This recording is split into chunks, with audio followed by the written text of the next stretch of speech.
Welcome back to Access Houston on 97.9 The Box.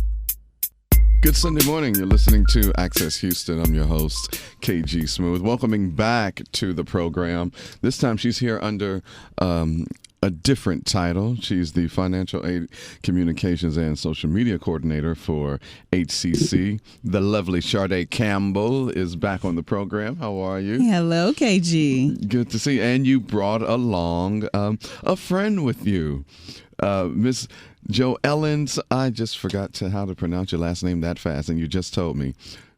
Soucier.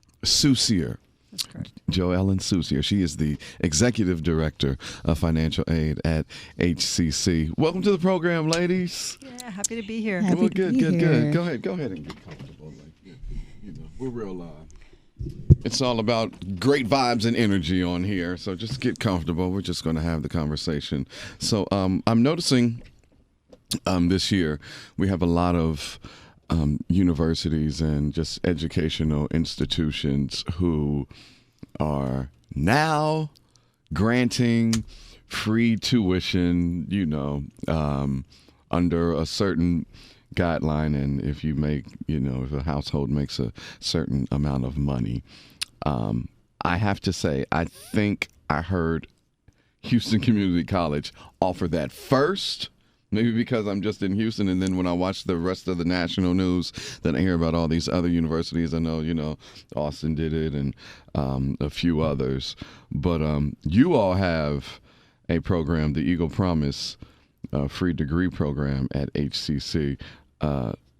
Let's talk about that and why they decided to go this route, because I never thought I'd see the day. I remember when Obama was in office and he had made the suggestion that, community college should, be free, offered free, and I was like, yeah, that'd be kind of cool, like 13th and 14th grade, if you don't want to go to a major educational institution like a university or a state college. So yeah, tell us about it and why why the college decided to do this. Well, I just want to correct you. We are a college. We're not an extension of high school. You have a full experience at Houston Community College. Yes. I get you. But so, we decided to do this because in financial aid, we see the financial gaps with students. And we recognize that there was an opportunity to serve them better and take away the financial burden of having to worry about how am I going to pay for college? So how can we capture those students that have those concerns, get them in, and get them to finish their degree? And so this was a brainchild of our administration and my boss, Joellen, to remove this financial barrier, and we're so pleased to launch it. Mm-hmm. Joellen, you want to chime in? Yeah. Well, one of the biggest concerns students have, especially at the high school level, is the cost to themselves or their parents. Yeah. And so what I'm noticing as students are applying for this program, they are expressing how much relief this is going to give to their parents who are struggling, who live paycheck to paycheck. So this is going to give them that sort of sense of relief that they can attend college and get their degree without having to burden themselves and their parents. They won't have to work as much. I know students are concerned about having to work full time while going to college. Mm-hmm. This is going to relieve that burden. So there are a number of concerns that students come out of high school with that this is designed to help relieve for them. Indeed. So explain to us exactly the Eagle Promise program. So Eagle Promise is a program that allows students to earn their degree for free. So they have the requirements are that you have a 2.0 GPA, live in HCC's taxing district, and graduated from high school in May 2019 and meet the requirements for the financial requirements. We're requiring that you have an expected family contribution of $10,000, less than $10,000. An expected family contribution is not what your family is expected to pay. It is a formula that the federal government uses to determine your financial aid package. So you would have to fill out the financial aid form, whether it be FAFSA for federal or for undocumented students to get state aid is TASFA. So filling out a financial aid form, 2.0 GPA in high school, graduate May 2019 from high school and live within HCC's taxing district, and you qualify to earn your degree for free at HCC. Wow. Just like that. In the simplified bulleted version. Yeah, okay. Okay. You're listening to Access Houston, talking to Sharday and Joellen of HCC, the Eagle Promise program, available for those who had graduated in May of 2019. It is truly amazing. I mean, Joellen, yeah, to your well, point. one of the differences about this program is we realize that some of our students just cannot handle going to college full time. Right. So one of the stipulations we put on this is you only need to take 3 or more courses, which is what 9 credits, 9 credits or more. So which is what we call part-time, not full-time. Right. So another barrier to students going off to college is they can't handle the full-time load of 4 or more classes, which is defined as 12 or more credits. So we've designed this program for the student who might not be able to take a full load. Going off in the fall. They do have to come in the fall semester, though. They can't take a break out of school. We want students to get right into college and then stay in college. So they can't take any breaks. They have to take 9 or more credits in the fall, 9 or more credits in the spring. They can come in the summer if they want. They don't have to. And this program will cover summer also for those who want to just keep going. Okay. Which is another unique factor of this program compared to other colleges and universities that offer this kind of promise or free degree or free tuition type programs. Yeah, I don't know if I missed it earlier. Like, what was the inspiration for Houston Community College to offer such a thing? Because it's a bold move. It's really provocative to do that, knowing that, you know. Well, go ahead. The state of Tennessee came up a couple years back with the Tennessee Promise program, where they were offering as a state initiative to offer students of certain income levels to go off to community college at no cost. And the figures are coming out to be very successful.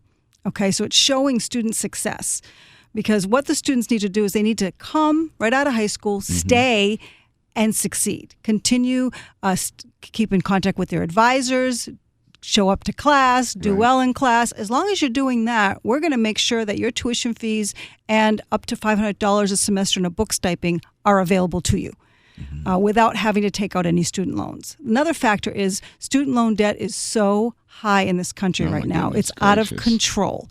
And we want to offer a program that allows middle-income students an option other than student loans that they have now.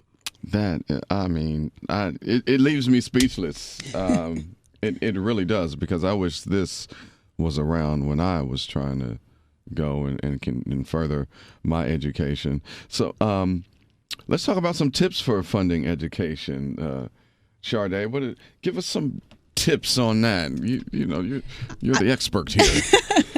Well, I think the biggest tip is to not assume you don't qualify for financial aid.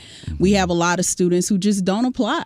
And specifically with the price point for Houston Community College, they assume, okay, well, I'll just save up, pay out of pocket. I don't want to go through the application process. But your best bet is to apply. For high school students, dual credit is an option to keep your costs low. Looking for those scholarship opportunities and not really making that decision your senior year, but starting early when you get in and you understand where you're going to go. And community college as an option to come in, get your first 2 years and transfer to university of your choice is really, when you start having conversations about college affordability and then college choice, getting rid of that myth in your mind that the more it costs, the better it is. Knock out your basics. Go to a school, really assess what are those costs? How much loan debt am I taking on? And talking to advisors and understanding and reading an award letter and saying, okay, well, I may still have this unmet need. Having those conversations with your parents early on. We have, now we have a generation of parents that have, significant student loan debt of their own, and they don't want to see their children go into this. And one, there are a lot of models around promise programs. We're called Eagle Promise, the promise programs that we're restoring the promise of a college degree. So the student loan debt conversation, the college affordability conversation and that narrative is trying to take away from the promise of that degree, and we're trying to restore it. And I think that's one thing that's driving that. And until we get federal or state legislation, Houston Community College is making a decision to do it at an institutional level to help keep these options affordable for students to come on to not only get a degree or a certificate. That's another difference with our program, that you can come in and get a certificate as well for as long as it's longer than a year, or at least a year, a certificate program. And where can people go and get more information? Because we're covering a lot here in this segment. Where can folks go? So for Eagle Promise, you can visit hccs.edu/free degree. I know you can remember that one. Right. Yes. And we also have tips for scholarships on our page. You can visit hccs.edu/scholarships with an S. And so you can come and find out about scholarships. And that's the other tip about financial aid. A lot of times you don't fill out that financial aid form, and schools use that to determine whether or not you qualify for scholarships or institutional scholarships at the schools. So you may be leaving money on the table not applying for financial aid, thinking you don't qualify. Wow. That's a life hack right there that she just gave you. Before we get out of here, let's talk about the free college movement. I mean, I kind of mentioned it in the beginning of the conversation, and I think that you all are one of the leaders in that. Like, what do you think happened? Like, what happened in that boardroom to make, a lot of universities and colleges say, well, let's just offer something for free? I mean, we've made enough money all of these hundreds of years, or for decades on decades on decades. Like, what do you think? Where do you think it all stemmed from? Because it just seemed to be popping out of everywhere now. Well, I can tell you one thing is we're listening to our students more. Okay, we're listening to what they have to say. We're listening to their concerns, their fears, what's stopping them from considering college. So we're hearing that, and the choices that they're making, and where they're going. They're making choices because of cost. That's why places like Walmart are so popular, because people make the choice because they can, they can afford it. They can afford it. So Sade talked about the affordability conversation. It's very important. And affordability doesn't mean low quality at all. I mean, we have some phenomenal professors at Houston Community College. That's one of the things the students like the most about the college is their professors and the education they're receiving. But they can't get into that classroom if they can't get past the idea that it costs too much. And I think, too, listening to our students and also listening to the workforce demands. And so when we're hearing, okay, we need people in these specific industries, and we know there are people who are looking for better opportunities and, post-recession and certain industries close, and how do we help people navigate into more earning potential and removing that cost barrier? And like you're saying, listening to them, we can't just, access is just presenting an opportunity, but how are we really getting them here to finish and change their lives? Because it does. Education changes lives every day. Yes, indeed. So log on to hccs.edu/free degree. Or hccs.edu/scholarships with an S to get all of the information. The first site about the Eagle Promise program, and the second link on the scholarships. Sade and Joellen, man, thank you all for coming on. Free invite to come back if you guys, want towards, when school starts back up, classes, anything that you guys need need to get out there that the community should know. You have an open invite. So thank you all for coming on. Thank you for having us. Thank you for letting us share this. You can earn your degree for free at HCC. Good Sunday morning. You're listening to Access Houston. I'm your host, KG Smooth, welcoming to the program for the first time. She is the founder of, how do you say this? Because you got it. Is it Visible? Visible. Oh, okay. Visible Evidence. Please welcome the lovely Meka Diamond to the program. Good morning. Good morning. How are you? I'm doing well. Thank you for coming on. We met at the We met at the Chauncey Glover Chauncey Project. Glover, yep. And then I That's where it also was. met you before, but I can't remember where it And was. I meet but it so was many out. people. I know. So do I. Yeah. So you're doing some great things in the community. Well, first, let's talk about visible evidence and what it is about and you all's mission. Yeah, so Visible Evidence is a consulting firm, and part of the consulting firm is community outreach. And since 2007, my brother was killed in 2007 due to gang violence. And so based on what happened to him and the family, I just made it my business to be able to give back to communities. And so I've completed over 7,000 hours in community service, community outreach, which has earned me a proclamation day in the city of Houston that I have in honor of my brother. So it's just, that's all. Everything that I do pretty much. If you went to college, you can get that written off, like with that community hours that you gave. I did like go to college. You can Wow. look into that. That can allow toward your payment toward college. Yep. Wow. Well, I was on a full scholarship. Oh, okay. Oh, look at you. Okay.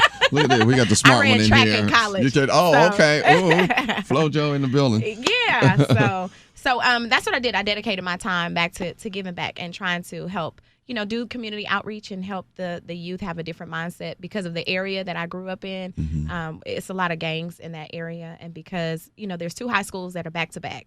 And so what we wanted to do was, make sure that as alumni, as older men and women, we go back to the community and, make it a domino effect of good things happening within the community with the youth. And you grew up in which name? Alief. Alief. Okay. Alief. Yeah. So and then here comes Alief Really Cares. Yes, absolutely. And you guys have the 9th annual Alief reunion weekend alumni basketball game. We do. It sounds like a litty situation. Yes. 9 years. That's a long time. 9 years. Absolutely. It's a very long time. And it's a very long time for those who continue to support, because from the very first game that we had, of course, it was an emotional game because it was one raising donations for scholarship funds, but also, giving back to the community and of course, being that my brother had just got killed when we had the game, but that's why the spirit continues to go on. We never have less than 200 people that are in attendance.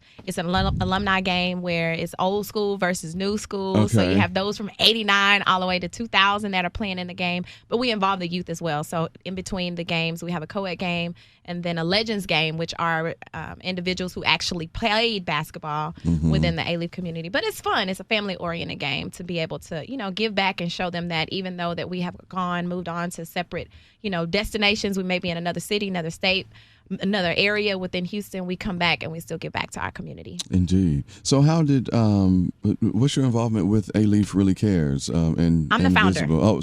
So they're both yours. Yes, they are both mine. There.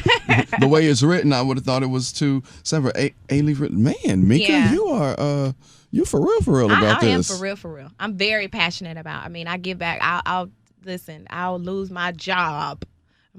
To give back to the community because I believe that the community is the future. And in order for us to be able to showcase as adults, as alumni, as citizens in Houston and surrounding areas, we have to give them leadership and show them what it needs to be and how it needs to be done. So I'm very passionate about. Plus keeping my brother's spirit living. Yeah. So that's one of the things that keeps me going up at night, early in the morning, is making sure that I contribute to that. That's what's up. You're listening to Access Houston. We're talking to Meka Diamond, the founder of Visible Evidence and Alief Really Cares. So let's talk about Alief Really Cares.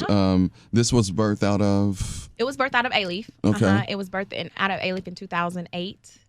Yeah, 2000. My brother got killed in 2007. So it was birthed from there. I have 2 co-founders, Javon G and Dante Stickers, and we came up with, what is about Alief that everybody likes to go to, which is sports, because we have a rivalry with the 2 schools back to back. Right. So it's like, okay, we've been arguing about who owns Alief for years and years and years. So we came up with, okay, we'll have a basketball game, because that's the rivalry game everybody wants to go to every year. Okay. So that's where it was birthed. It was birthed through the basketball game, something that everybody loved to see, they love to witness, and then keep the camaraderie going back and forth. So it's the old Alief players, the Elsic players versus, so they're going back and they're playing like they did when they were in school. That's dope. Yeah.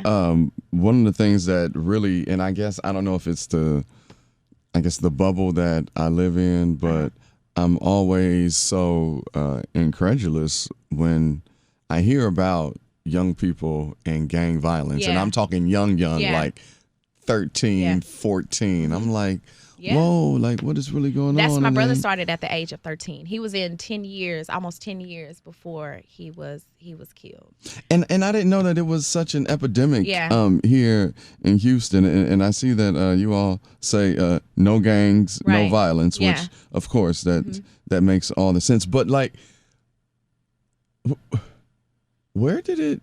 I don't know, because I'm not from Right. Houston. I mean, I've been here Yeah. for it'll be 7 years in November, but the H really doesn't strike me No. as that gang kind of city. Yeah. And I'm learning that there are pockets of it Yeah. spread throughout. Yeah. In Alief, up on the north side, you know what I'm saying? Yeah. Like, and so, man, what do you know about that? Well, it was a lot that I didn't know. Okay, so in high school, I knew of gangs, but Right. I didn't realize that it was so many. I didn't Yeah. realize. So I was pretty much really educated after my brother got killed and finding out, there's gangs that are in the Alief community that are a part of the same gang, but because of them being in separate areas They're rivals. they're rivals. And so Isn't my that an brother was set oxymoron? up. Right. He was actually set up and killed by his own gang, but another area.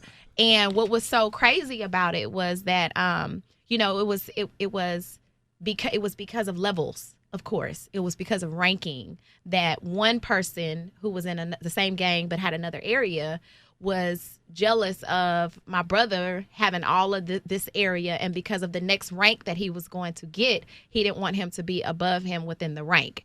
So he was actually set up. But it was a lifestyle I didn't know he had. He kept that lifestyle separate from us because we had no idea. Of course, we knew that he was a leader. It was nothing that he was missing, But what I also found out is that leaders are attracting leaders. They're attracting leaders that have more influence over a large area, or they have, followers that follow them. So they're not looking for those who aren't leaders. They're looking for leaders who's going to attract more leaders, So, yeah, it's different. It is different. Very interesting. You're listening to Access Houston, talking to Meka Diamond from Visible Evidence and Alief Really Cares. Alief Really Cares is putting on their 9th annual Alief Reunion Weekend alumni basketball game. Where's that going to be? It's going to be at O'Donnell Middle School. Okay. It's a middle school within Alief, and we always have the game in one of the schools that are within the Alief community. So definitely want to make sure that I say thank you to the school district because they allow us to have the game. They've been allowing us to have the game for 9 years now. So special thanks because everybody can't go in the school district and use gyms and their resources. That's dope. Yeah. And it's this Saturday, August the 3rd. So Next Saturday. save the date for this Saturday, August 3rd at O'Donnell Middle School for Alief Really Cares. No Gangs, No Violence, the 9th annual Alief Reunion Weekend alumni basketball game. When that happened to your brother, what did that... Well, of course, there's hurt and there's shock Right, and yeah. there's all of that, and you all found out right when he died that he had that gang involvement. You see certain things, you see certain colors, and you just in the back of your mind you're like, okay, maybe that's their favorite color, but because he kept it so separate. I saw him with friends that he normally wouldn't be hanging around for a certain time. You have friends that have grew up with you, and then you have these new friends that you don't bring around your family a lot. So it's little things like that we saw. But I'll be honest with you, I didn't think that it was gangs. I just thought that he was in the streets, and he was keeping that lifestyle separate.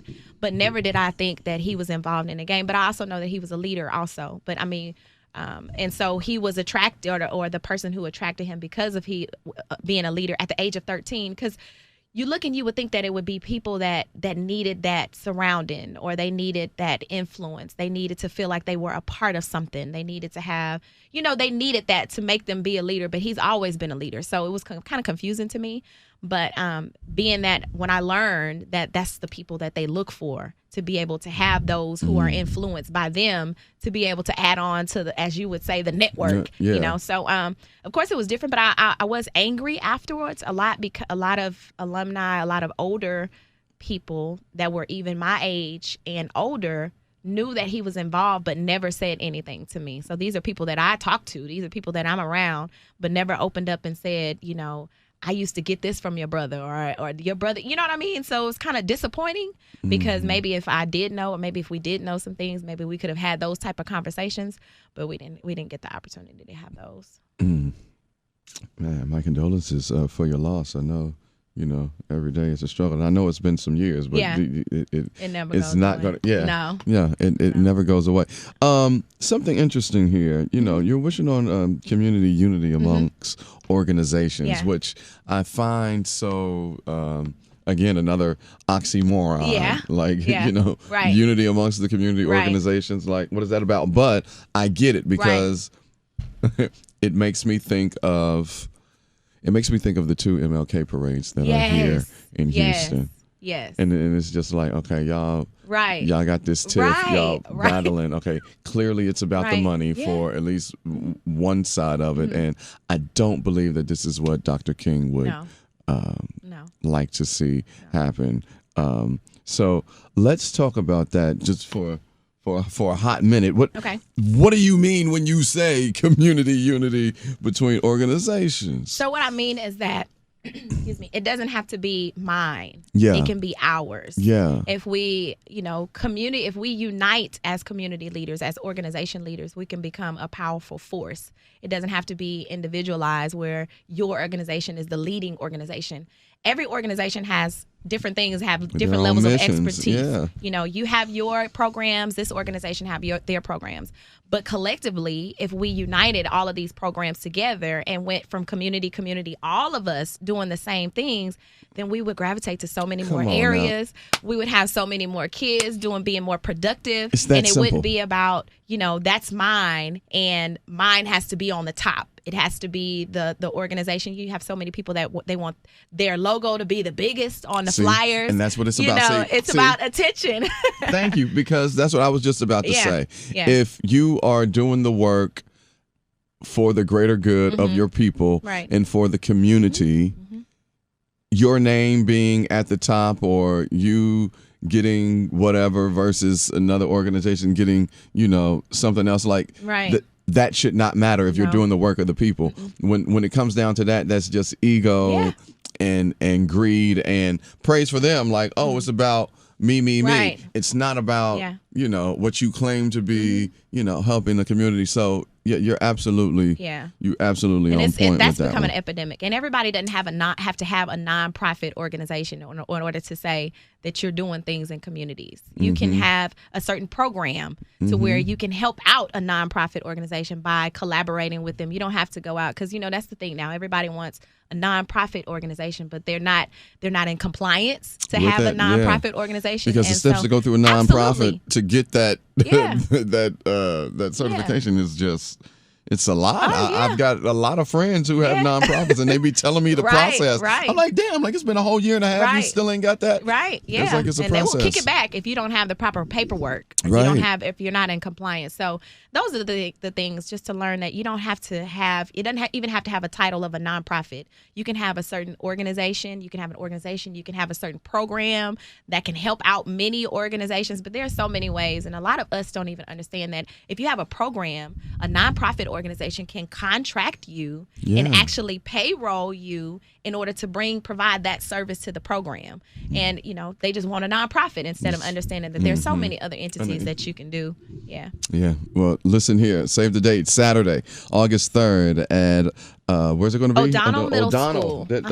There it is right there. O'Donnell Middle School Gym for the 9th annual Alief Reunion Weekend Alumni Basketball Game, being brought to you by Alief Really Cares along with Visible Evidence. So where can they log on to or follow on social to get more info? Thank you. You can log on to Facebook, Meka Diamond, or Visible Evidence. You can also find me on Instagram, Visible Evidence, or Meka Now spell Diamond. that visible now, because it got me in the beginning. It's VZABLE. VZABLE, and it's evidence, like evidence in court. Yeah, I love. That's a very unique way. I love unique spelling. So that's dope. Meka Diamond, the founder of Visible Evidence and Alief Really Cares. Thank you so much for coming on. Open invite to come back on. Whatever you got going on. I love what you're doing. Yeah. So thank you so much for having me. Oh, it's my pleasure. And thank you for listening to Access Houston. Listening to Access Houston. Listening to Access Houston.